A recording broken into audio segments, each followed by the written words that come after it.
សួស្តីបងប្អូនទាំងអស់គ្នាយើងជួបគ្នាទៀតហើយយើងនឹងបន្តធ្វើលំហាត់ជាមួយខ្ញុំតទៀតចាបន្តរកតួចែករួមធំបំផុតតទៀតអូខេចឹងវីដេអូនេះយើងមានតួចែករួមធំបំផុតមានទាំងអស់មាន15 20ចារំលង20ហើយនឹង25ចា25ណាយើងដាក់មើលរបៀបដាក់យើងរំលងយើងដាក់15ហើយរំលង15 10នៅក្នុងខ្ទង់ទី2 5នៅក្នុងខ្ទង់ទី1ហើយរំលងខ្ទង់ទី3បន្តមកទៀតយើងដាក់25 20នៅក្នុងខ្ទង់ទី8 5នៅក្នុងខ្ទង់ទី7ចាបន្តមកខ្ទង់ទី9យើងរំលងមួយខ្ទង់រហូតដល់ដាក់តាំងរបៀបដាក់តាំងអញ្ចេះចាអូខេអញ្ចឹងខ្ញុំឥឡូវនេះខ្ញុំសូមលើកយកមកមួយទេយកមកធ្វើគឺយក15អញ្ចឹងយើងលុប20ហើយនឹង25នេះចេញសិនអញ្ចឹងយើងដាក់តែ15ទេអញ្ចឹងយើងបំបែកតាមកតាបឋមអញ្ចឹងតួចែករួមធំបំផុតនៃ15ណាតែយើងបំបែកតាមកតាបឋមអញ្ចឹងយើងយក15អញ្ចឹង15នេះគឺដាក់នៅខាងស្ដាំបន្ទាប់មកយើងរកអត់មានតួចែកទេយើងរកតួចែកចាអញ្ចឹងចាំមើល15តើ15ចែកដាច់នឹងប្រមាណខ្លះ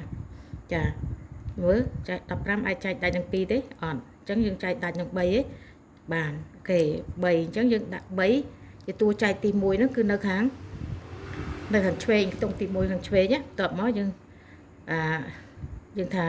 15អាចចែកដាច់នឹង3អញ្ចឹងយើងមើល15មាន3ប្រមាណដង15មាន3 5ដងចា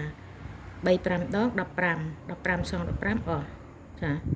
3 5ដងហ្មងអញ្ចឹងយើងផលចែកបាន5អញ្ចឹងសម្រាប់15អញ្ចឹងទៅយើងដាក់មក15ទាញក្រោមកាប់ផ្នែកលើមកវិញមក15អញ្ចឹងយើងបាន5ណាចា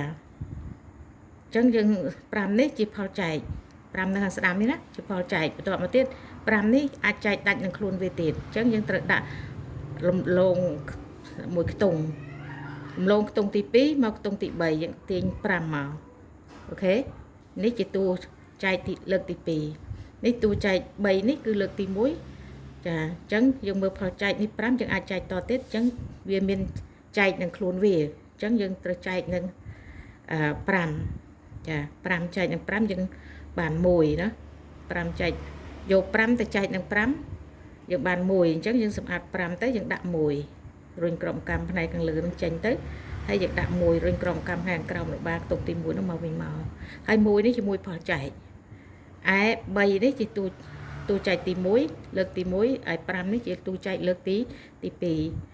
អូខេអញ្ចឹង15មានតួចែក3ហើយនឹង5ចាសំណល់ចុងផលចែកចុងក្រោយនៅសល់1ចាអូខេអរគុណច្រើនបងប្អូនទាំងអស់គ្នាជួបគ្នាក្នុងវីដេអូក្រោយទៀត